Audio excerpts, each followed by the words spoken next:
नमस्कार साथियों, कैसे हैं आप सब।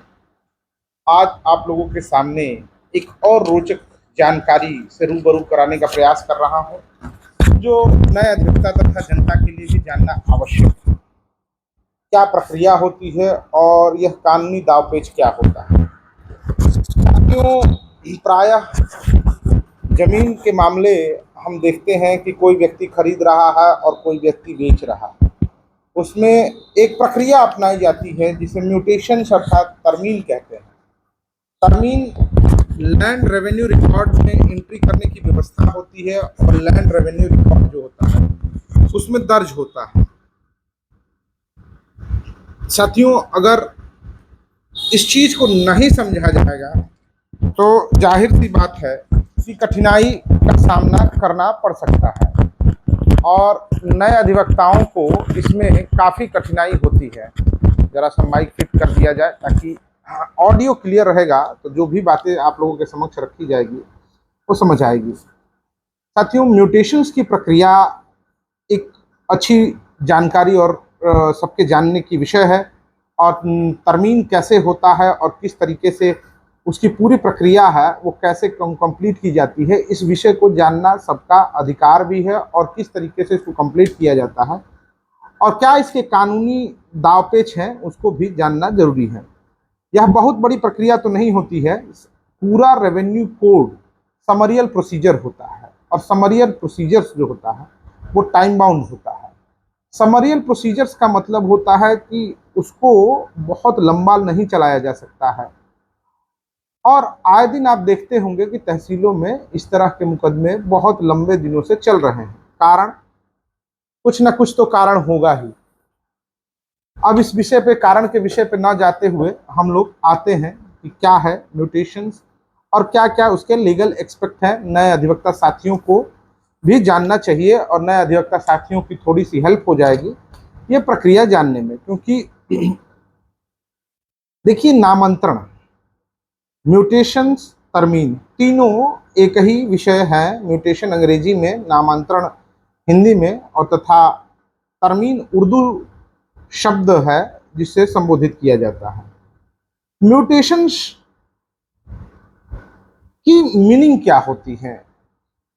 मीनिंग ये होती है, मैं एक ही छोटे से छोटे शब्द में समझाने का प्रयास करूं तो जो खतौनी में नाम दर्ज होता है, जो खसरा नहीं, खतौनी में जो नाम एंट्री होती है और उस आधार पे अपना पोजीशन डिक्लेयर करता है लैंडलॉर्ड, वो म्यूटेशन होती है कि उस खतौनी में फला व्यक्ति का नाम दर्ज है। खतौनी जो भी जमीन जायदाद अपने पास रखा होगा, खतौनी से भली भांति अवगत होगा कि खतौनी क्या होती है। एक तरीके का लैंड रेवेन्यू रिकॉर्ड होता है जो पब्लिक एक्सेस होता है, जिसके पास पब्लिक रख सकती है। एक तरीके से रिसिप्ट में कहूं तो वो कतई गलत नहीं होगा। कैसे म्यूटेशन होती है, किन किन लोगों का म्यूटेशन हो सकता है? कोई व्यक्ति किसी संपत्ति को खरीदता है और बेचता है तो विक्रेता का नाम हटा के क्रेता का नाम दर्ज किया जाता है। म्यूटेशन लैंड रेवेन्यू रिकॉर्ड में ये म्यूटेशन है।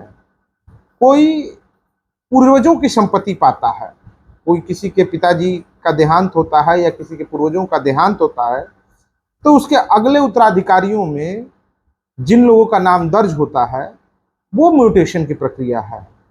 पार्टीशन होता है, किसी संपत्ति, किसी ज्वाइंट संपत्ति का बंटवारा होता है और किसी एक आदमी के नाम से दर्ज रहा होता है और वो प्रक्रिया जब बंटवारा होने के उपरांत दर्ज होती है तो वो म्यूटेशन होता है, खतौनी में जब नाम चढ़ता है। कोई व्यक्ति किसी को दान दिया हो और दान के आधार पे नाम का तरमीन होना, नामांतरण होना ही म्यूटेशन है। कोई कोर्ट की डिग्री हो कि फलाना संपत्ति फला व्यक्ति की है और उसका लैंड रेवेन्यू रिकॉर्ड में उसका एंट्री किया जाना म्यूटेशन है। ये एक छोटा सा ब्रीफ था। अब इसका उद्देश्य क्या होता है?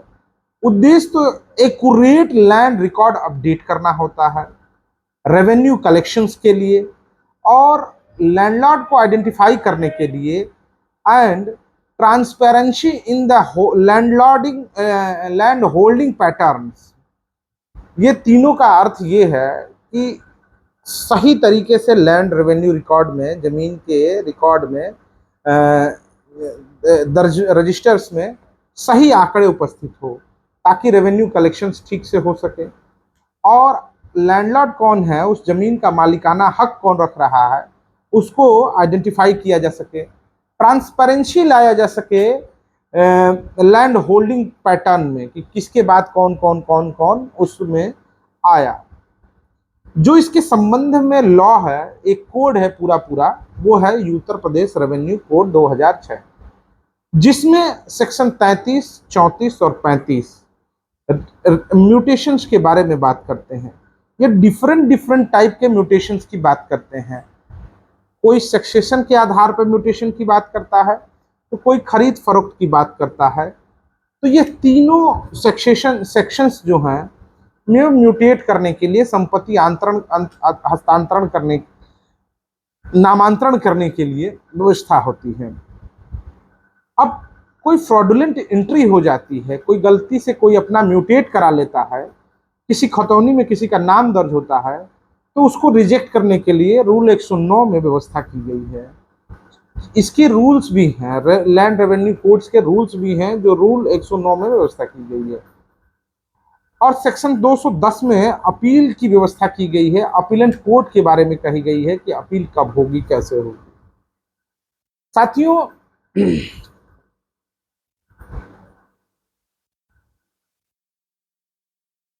अगर आप यूपी रेवेन्यू कोड रूल 2016 पढ़ेंगे, तो म्यूटेशंस के लिए फॉर्म भी कैसे जनरेट किए गए हैं, कौन कौन से फॉर्म बनाए गए हैं, उसको भी डिटेल में दिया गया है। म्यूटेशन के लिए mutation register, procedure, notice, hearing and process होता है। ये तीनों चीज उसमें मेंशन की गई है।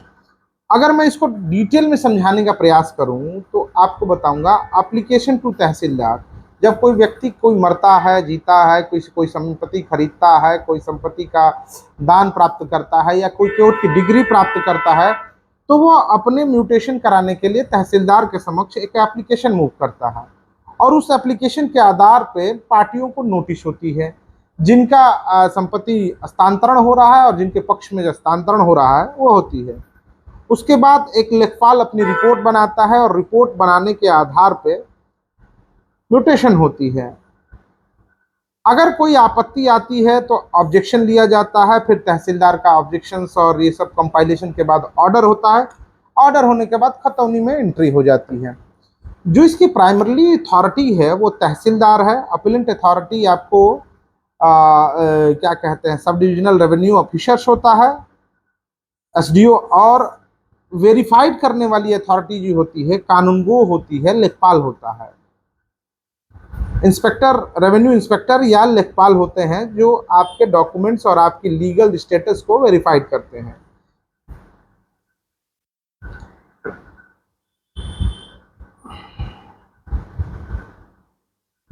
म्यूटेशंस जो होता है वो एक एंट्री होती है, वो कोई एक्सटिंग्विश राइट जनरेट नहीं करती है। देखिए, इफेक्ट ऑफ म्यूटेशंस क्या होता है। म्यूटेशंस होने के बाद प्रभाव क्या पड़ते हैं। एक तो टाइटल ट्रांसफर हो जाता है। टाइटल ट्रांसफर का मतलब होता है कि राम का जमीन अब श्याम के नाम से ट्रांसफर हो गया, तो वो टाइटल ट्रांसफर हो जाता है। और रेवेन्यू कलेक्शंस की लायबिलिटी भी ट्रांसफर हो जाती है। राम को देने की जगह पे अब श्याम की देनदारी उस जमीन से बन जाती है।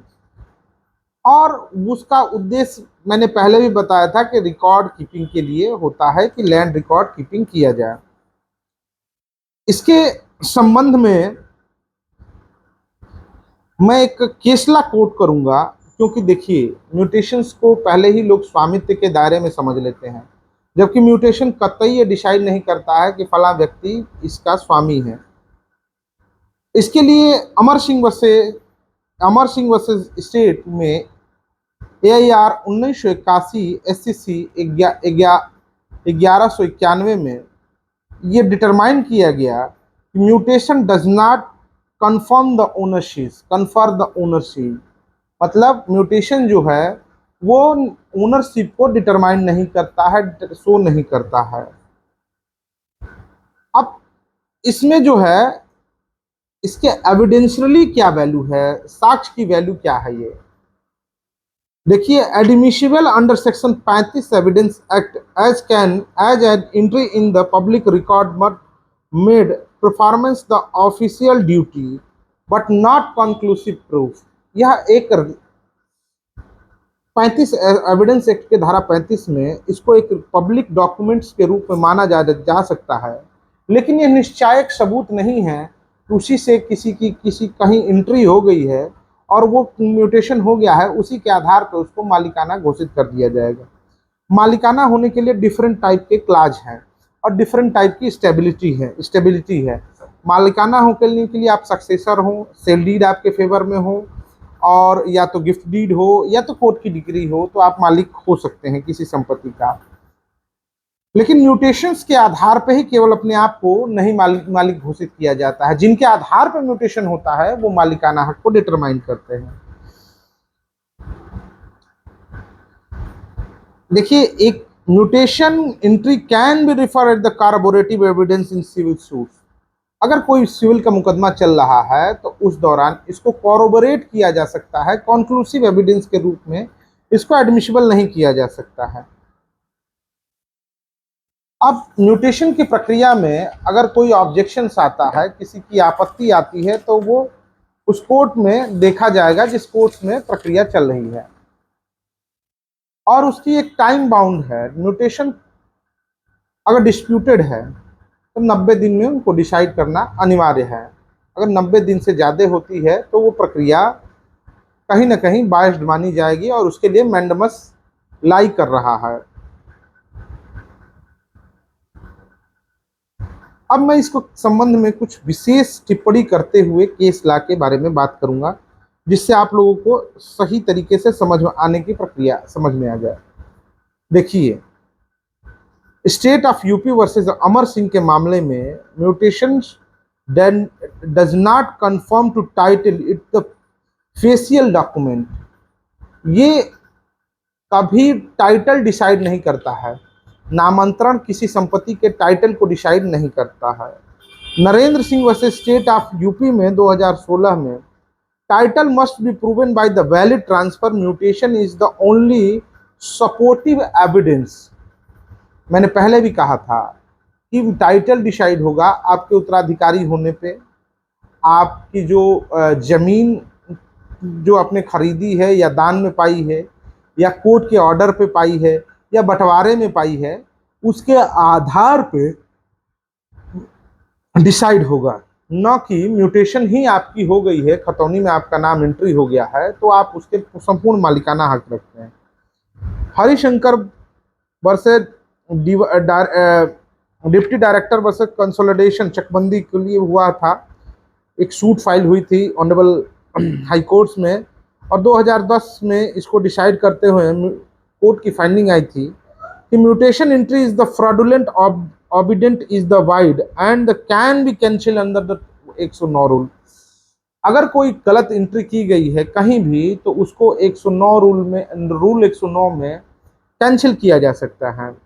राम शरण वर्सेस बोर्ड ऑफ रेवेन्यू के मामले में भी ऑनरेबल कोर्ट्स ने डिसाइड किया था कि mutation entry is not the conclusive proof of title under section 35 of evidence. मैंने पहले भी कहा था कि यह एक कोई पक्का सबूत नहीं है, अच्छा ऐसा साक्ष्य नहीं है जिसके आधार पे आप क्लेम कर सकें कि म्यूटेशन जो है वो आपको मालिकाना दे रहा है। म्यूटेशन ओनली लैंड रिकॉर्ड में एंट्री है, ना कि वो आपको टाइटल दे रही है कि फला व्यक्ति इसके मालिक हैं। जानकी वसुदेव के मामले में mutation entry do not establish the ownership. मैंने कहा mutation entry do not establish the ownership, title must be establish through the substantive document and evidence. अगर म्यूटेशन आपके फेवर में हुआ है तो यह आपका ओनरशिप डिसाइड नहीं करता है, इसके पीछे किए गए दस्तावेज और साक्ष्य और सबूत जो है पूरी प्रक्रिया में दिए जाते हैं, उसके आधार को मैं कह सकता हूँ, उस वो डॉक्यूमेंट की वैलिडिटी में कह सकता हूँ कि वो डिसाइड करेगा कि आप उसके मालिक हैं कि नहीं हैं। कोई दस्तावेज जैसे सेल डीड, गिफ्ट डीड, इस तरह के डीड्स जो होते हैं वो आपको डिसाइड करेंगे कि यह व्यक्ति इसका मालिकाना हक रखता है। इसी तरीके के अदर लॉ के एक्सपेक्ट भी अगर जानने की प्रोसीडिंग्स होगी तो मैं बताऊंगा, थोड़ा सा हाइलाइट्स दे रहा हूं। जैसे evidence section 35, mutation entry admissible as the public document but only the relevant evidence not the conclusive. इसको सबूत की श्रेणी में रखा जा सकता है, रेलेवेंट एविडेंस हो सकता है, पब्लिक डॉक्यूमेंट हो सकता है, लेकिन इसके आधार पर ही मुकदमे को डिसाइड नहीं किया जाएगा किसी तरीके के टाइटल सूट में। सेक्शन 45 एक्सपर्ट एविडेंस के रूप में हैंड राइटिंग एंड डीड्स में be overrided the mutation entries. Section 74 confide the copies the mutation record of the public document admissible without the further proof. Certified copy of mutation record are a public document admissible without the further proof. अगर certified copy खतरनी की दी गई है तो उसको साबित वो mutation हुआ है उसको साबित करने के लिए वो सफिशियंट है कि वो माना जाएगा। Mutation can not be treated as a res judicata. Res judicata का प्रिंसिपल अगर नए अधिवक्ता जानना चाहेंगे तो बताएंगे कि रेस जुडिकेटा अगर जानते होंगे तो कमेंट बॉक्स में बताएंगे, नहीं जानते होंगे तो पूछने का प्रयास करेंगे कमेंट बॉक्स में। रेस जुडिकेटा पे भी अच्छी जानकारी होनी चाहिए और रेस जुडिकेटा बहुत ही अच्छा प्रिंसिपल है जुडिशियल ट्रायल्स में, इंक्वायरीज में और किसी तरीके के मामले में। Judgement in remain unless decide the complete courts competent court. एक बार डिसाइड हो गया है उस विषय पे तो दूसरी बार भी उसको सुना जाएगा जब तक कोई कॉम्पिटेंट कोर्ट उसके लिए ऑर्डर न कर दे। Civil court return the jurisdictions over land title dispute even the mutation done और पेंडिंग। सिविल कोर्ट्स का राइट्स जो होगा टाइटल के संबंध में, अगर म्यूटेशन की प्रक्रिया चल भी रही हो या समाप्त हो गई हो तो भी सिविल कोर्ट का राइट होगा टाइटल डिसाइड करने में। सिविल कोर्ट के लिए कोई बाड़ नहीं है। ऑर्डर 6 कहता है pending the civil suit must be contain the title facts mutation only not the sufficient. ये केवल म्यूटेशन के आधार पे ही आप उसको डिसाइड नहीं करा सकते हैं कि म्यूटेशन ही जो है एक कंक्लूसिव एविडेंस है कि मैं इसका मालिकाना हक रखता हूँ। ऑर्डर 13 क्या कहता है? Mutation record are the secondary evidence must be the corroborative with the primarily document like the sale deed will deed etc. मैंने पहले ही बताया था कि ये सेकेंडरी एविडेंस है। म्यूटेशंस जो है ऐसा नहीं माना जाना चाहिए कि म्यूटेशन एब्सोल्यूट है।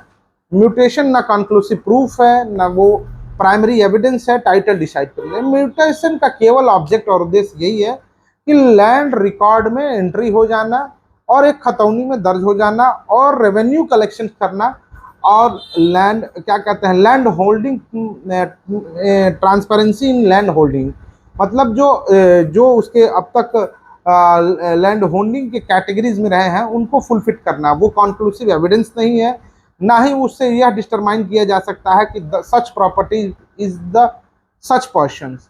ये संपत्ति फला व्यक्ति की है, this property is for belongs to such persons, this is not a conclusive proof. यह एक निश्चायक सबूत नहीं है जिसके आधार पे आप किसी भी टाइटल को डिसाइड कर दें कि फला व्यक्ति की ही ये संपत्ति है। ये इसका ऑब्जेक्ट केवल मैंने पहले भी बताया था कि एक बार फिर मैं बता दे रहा हूँ, maintain the accurate update of record of revenue collections, identification of land Lord and the transparency of the land holding patterns. कहने का मतलब है एक सही तरीके से दस्तावेज तैयार कराना और तैयार करके उसमें जमींदारों को पहचान करना और उसकी जमींदारों की क्रमावली को आइडेंटिफाई करना, ये म्यूटेशन की प्रक्रिया है।